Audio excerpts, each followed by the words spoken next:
Okay, so again, I apologize for the glare, but I wanted to show a couple of things that I've discovered about the Blackberry Playbook.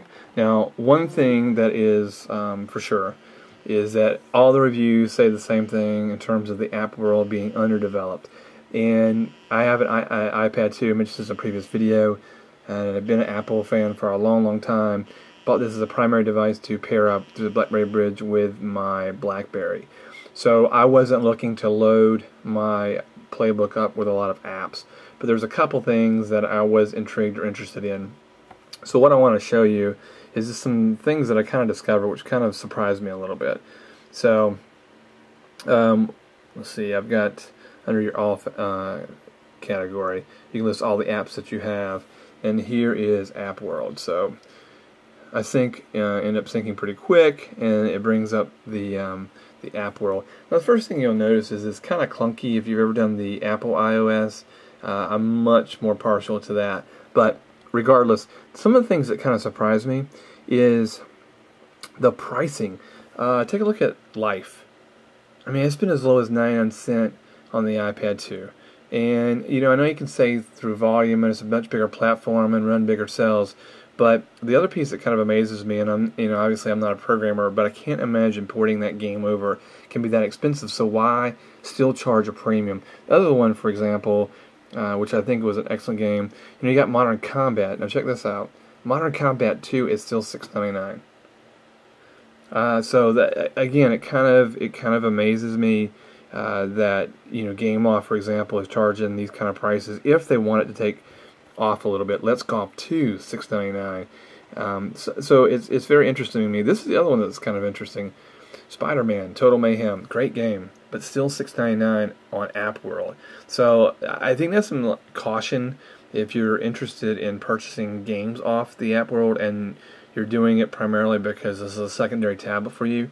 It's a little bit of sticker shock. So I did want to throw that out there. Again, I understand that there's not a lot of developers developing for this yet, but I do believe at this price point at $199 and some of the information that RIM has been coming out with, and hopefully with the new OS in February. I know they've promised this for a couple months, and then it finally came.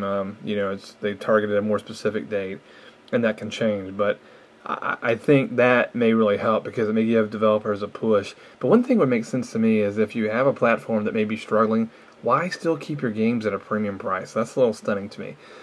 There is the other piece that I wanted to find out would be magazines. I'm a magazine junkie, and again, I've got a lot of subscriptions with the iPad, so I wasn't looking to replace that.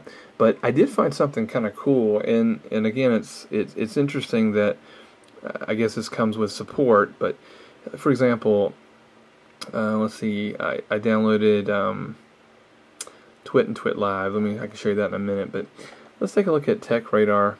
I just downloaded it. This is supposed to be something similar,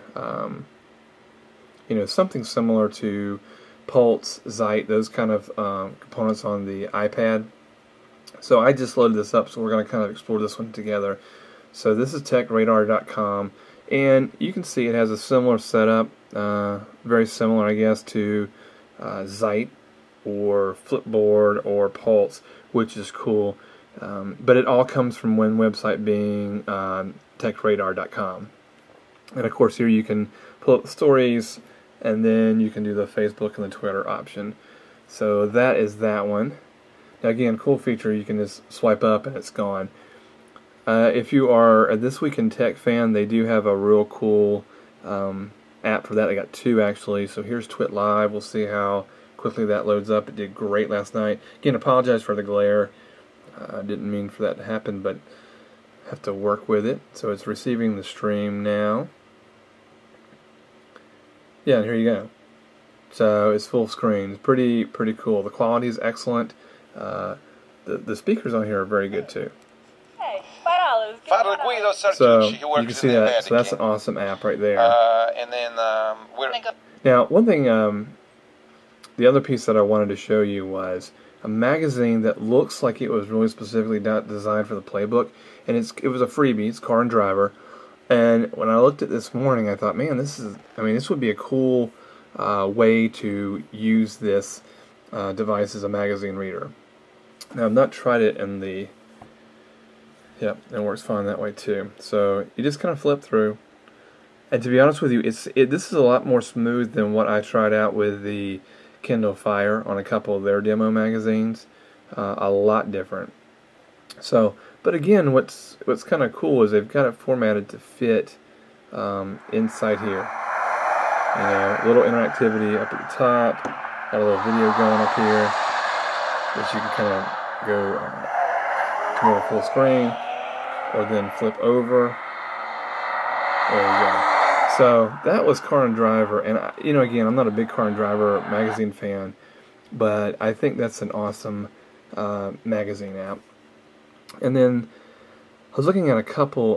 There's another one I downloaded a couple. One called Digital Journal, one called Geek Peek. So if you hit that one and open it up,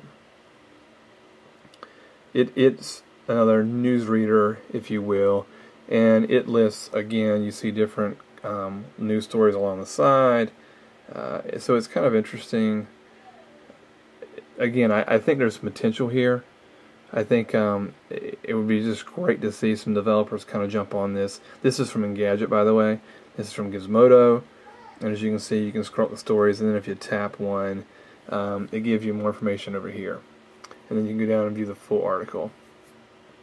And I've noticed that the screen is fairly responsive, so no big problems there. But again, not bad, pretty nice app.